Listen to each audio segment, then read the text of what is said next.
விதைக்கிற பணம் உங்களுக்கு மட்டும் இல்ல, உங்க தலைமுறைக்கு கூட அறுவடையா வரும்.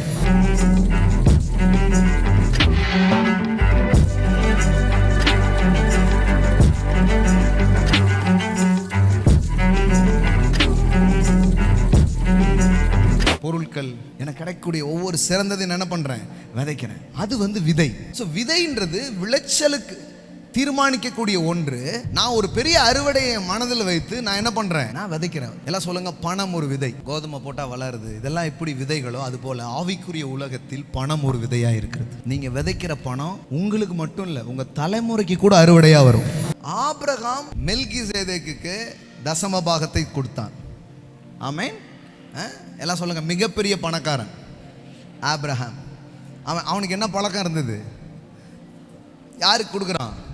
மெல்கிசேதேக்கு கொடுக்குறான். எல்லாம் சொல்லுங்க, ஆபிரகாம் தனக்கு வந்த எல்லாவற்றிலும். இங்க பாருங்க, அன்றையும் உன்னதமான தேவனுடைய ஆசாரியனாக இருந்த சாலமின் ராஜாவாகிய மெல்கிசேதேக் அப்பமும் திராட்சரசமும் கொண்டு வந்து அவனை ஆசீர்வதித்து, வானத்தையும் பூமியும் உடையவராகிய உன்னதமான தேவனுடைய ஆசீர்வாதம் ஆபிரகாமுக்கு உண்டாவதாக, உன் சத்துருக்களை உன் கையில் ஒப்பு கொடுத்த உன்னதமான தேவனுக்கு ஸ்தோத்திரம் என்று சொன்னான். இவனுக்கு ஆபிராம் எல்லாவற்றிலும் தசமபாகம் கொடுத்தான். எல்லாம் சொல்லுங்க, எல்லாவற்றிலும் தசமபாகம் கொடுத்தான்.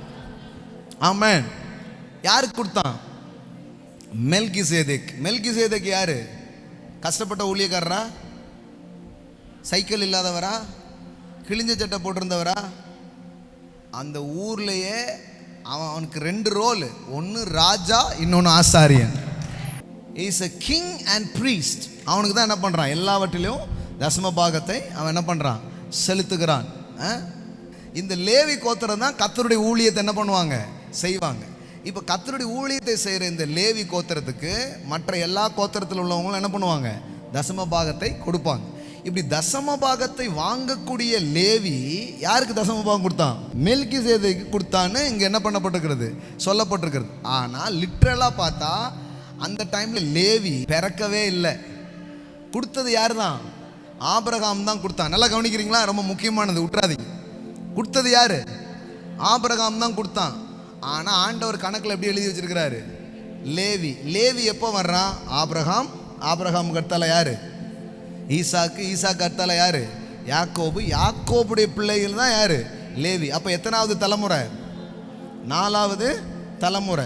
அப்போ முதல் தலைமுறையில் ஆபிரகாம் கொடுத்த தைத் 4வது தலைமுறை வரைக்கும் நினைவு கூறப்பட்டது. That's a power of tithing. That's a power of the honoring to the God. Amen. The 4th generation. நம்ம சாபம் மட்டும் தலைமுறையா வருதுன்றதை நம்புவோம் பாருங்களேன். அதெல்லாம் நல்லா நம்புவோம். ஏன் என்ன பண்ணானோ, நல்லா செஞ்சிருப்பான் போல, நம்மளை இப்போ வச்சு செய்கிறாங்களே அப்படின்னு பரம்பரை சாபத்தை நம்புறாங்க. நான் சொல்றேன், உங்க பரம்பரை சாபம் கல்வாரியில் நீக்கப்பட்டிருக்கிறது. ஆமென். எல்லா தலைமுறை சாபத்தையும் இயேசு தீர்த்து போட்டிருக்கிறார். ஆமென். இப்போ ஆசீர்வாதத்தை விதைக்க, ஆசீர்வாதத்தை அறுக்க உங்களுக்கு கிருபையை கொடுத்திருக்கிறார். ஆமென்.